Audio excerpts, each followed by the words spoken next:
Two tanks of the AFU drove to their positions and started fighting. An experienced crew knows how to conduct an effective attack. The first vehicle is firing machine gun fire, which suppresses the enemy forces. Behind it, the second tank fires a series of cannon shots. The tanks line up in a single row and engage in active fire with the Russian group in front. The Ukrainians periodically continue to move to prevent the enemy from taking aim and finding the best position for a counterattack. The shots from the guns are fired in turns. Thus, while one tank is reloading its main weapon, the other is firing. This is how the density of fire is achieved, which does not allow the enemy to recover. A Ukrainian tank drives onto the main road of the village and fires with a canopy so that the shell flies over obstacles. Despite the lack of line of sight, the tank manages to hit the enemy, but the Russians were able to respond with a hit from an anti-tank gun. The Ukrainian tank remained intact. The Russian unit did not have a chance to meet the Ukrainian assault troops with precision fire. The M242 Bushmaster chain gun can maintain a high rate of fire to overwhelm enemy forces. Another gift arrives in the occupiers' rear. A Ukrainian FPV that hits the Russians' hideout. The building they occupied turns into a fire trap, which is also bombarded from above by Mavic drops. The extent of the damage is shown by the thermal imaging camera on the drone. It allows the armed forces to make sure that all targets are eliminated. After completing the combat mission, the Bradley APC returns to base. The road is extremely difficult. Part of the way the armored vehicle has to travel on a road that is under partial enemy fire control and is heavily shelled. However, the APC crew is informed by air reconnaissance in which direction the enemy is moving.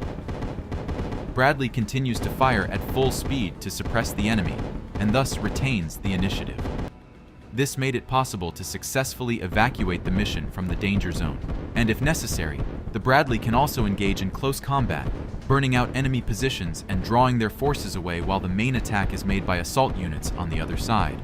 The APC's automatic cannon is paired with a 7.62mm M240C machine gun.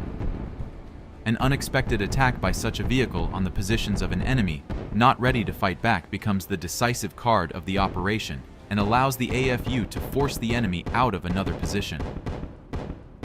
In the afternoon, a Ukrainian tank and a Bradley were almost ambushed.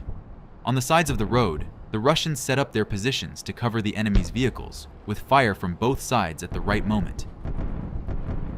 However, the AFU was the first to start the battle, seized the initiative, and made a breakthrough. Their frontal armor allowed them to withstand Russian assault rifles and machine guns. And they simply did not have time to prepare anti-tank weapons. The powerful fire allowed the tanks to break through to the enemy fortifications that the Russians had set up in the village on the right flank. The occupiers' positions were quickly destroyed by Ukrainian guns. The drones spotted a concentration of Russian forces. The long-range guns started working. The occupiers' APCs are exploding on mines.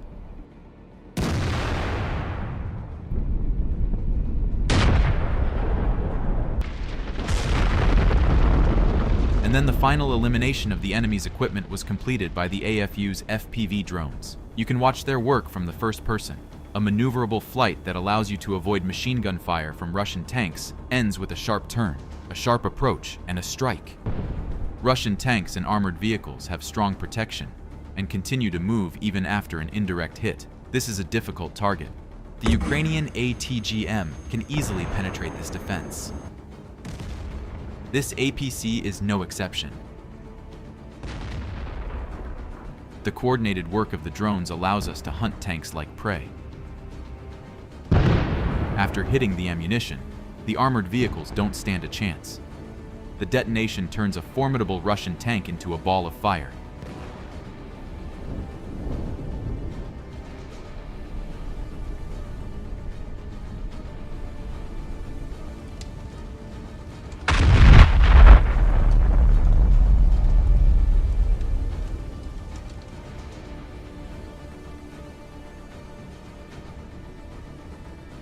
And this drone delivers the final strike in this assault.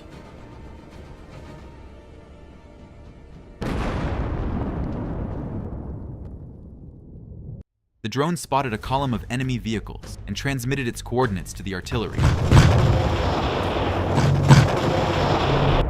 After the first hits, the Russians tried to retreat, but their vehicles were fired upon with both handheld anti-tank weapons and kamikaze drones. This cooperation allowed Ukrainian soldiers to damage or destroy several pieces of enemy equipment before the Russians could withdraw. Russian troops were on their way to the assault. The occupiers' IFV accelerated under the cover of a landing and moved to break through. A mine that Ukrainian troops had placed on the road went off. The explosion did not cause serious damage to the Russians. There is an accurate hit. The APC loses control and collides with an obstacle with an anti-tank mine under it.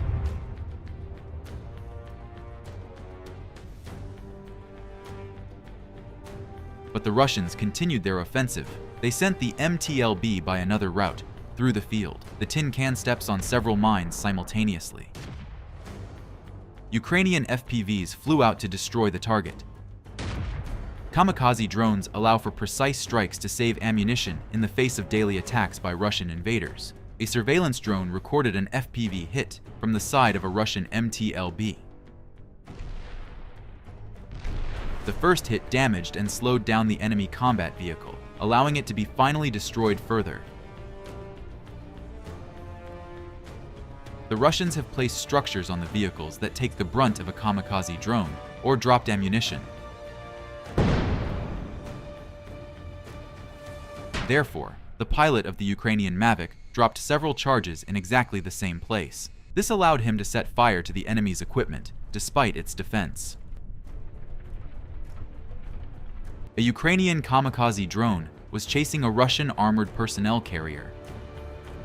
The pilot accelerated the FPV so that the drone would hit the target when it was jammed by the EW.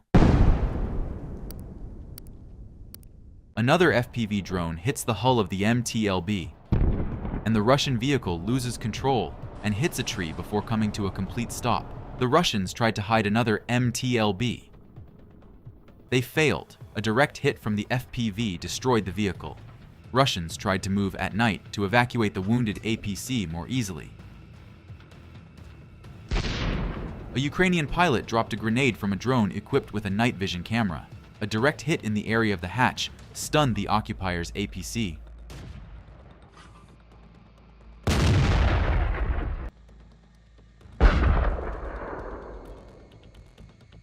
Using grenades, the AFU burns 2 cans with fascist letters V at once.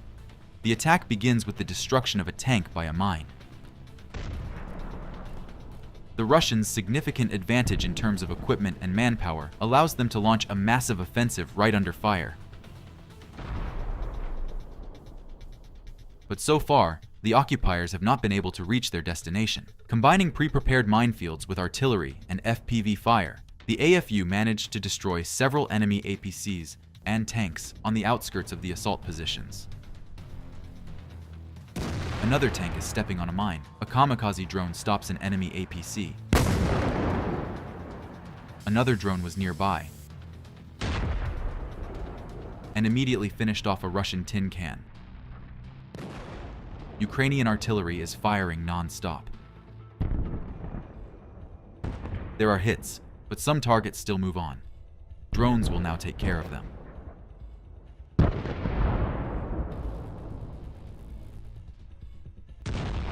Precise hits on the targets, and in a few moments the Russian tin cans turn into ashes.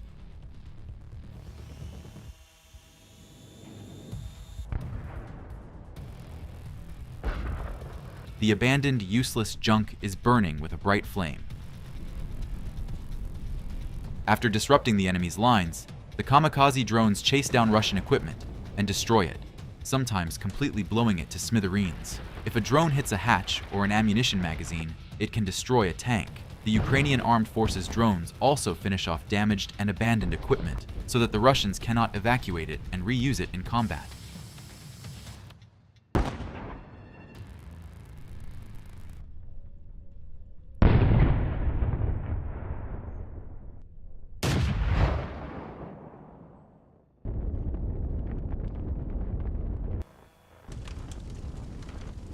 A A Ukrainian drone spotted the Russians' hideout. The enemy is being destroyed with the help of drones.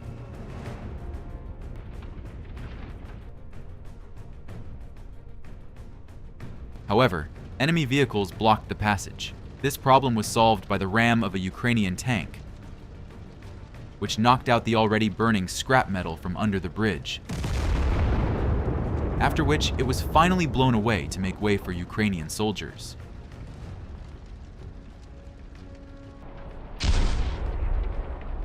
Now a Ukrainian APC can drive under the bridge. It immediately enters the battle, firing at enemy positions.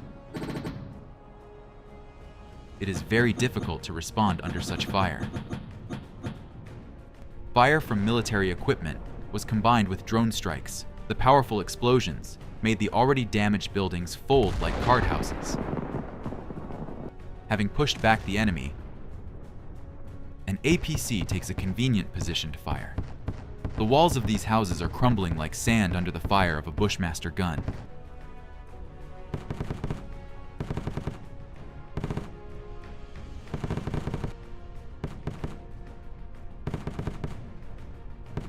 And then withdraw without significant damage. The Russians resort to incendiary munitions and even phosphorus bombs. The Ukrainian military responds with new developments, such as drones that are powered by termites. Just look how beautifully it works. Unlike thermobaric ammunition, which explodes, thermite simply burns, creating a large-scale kill zone. This is done not only for obvious purposes. It is also used to burn down forest plantations, which will make it harder for the enemy to hide behind them. FPV drones can carry about 500 grams of thermite mixture, which starts burning immediately after being dropped from a height of up to 30 meters. This flexibility makes such drones a versatile weapon for attacking any target. And now we are going to see how a drone that can fire an assault rifle at a height works.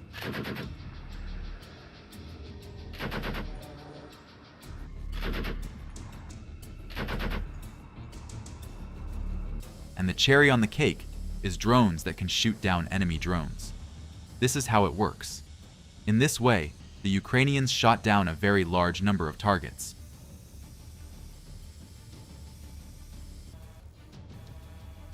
An armed forces drone found the ZU counter-battery radar and an ammunition depot. Both enemy targets were methodically destroyed by artillery, thanks to the coordinates from the drones.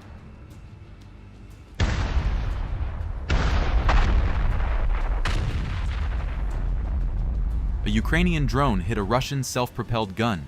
Its ammunition caught fire, but the gun never stopped. It turned into a huge ball of fire with a metal muzzle, and the ignition of the ammunition led to an impressive detonation. Ukrainian pilots managed to hit the Russian radar station and S-300 air defense system. They are worth hundreds of millions of dollars. Immediately afterward, the AFU destroyed several other large targets.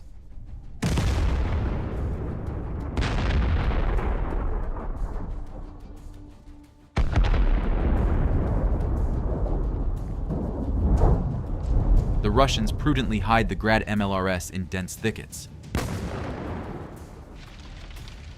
The epic destruction of Grad will weaken the Russian offensive potential.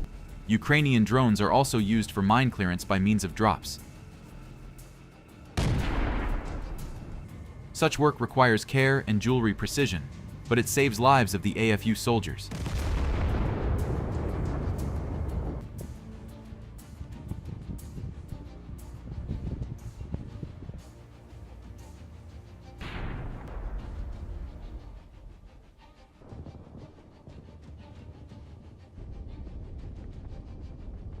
And that's all for now. See you in the next episodes.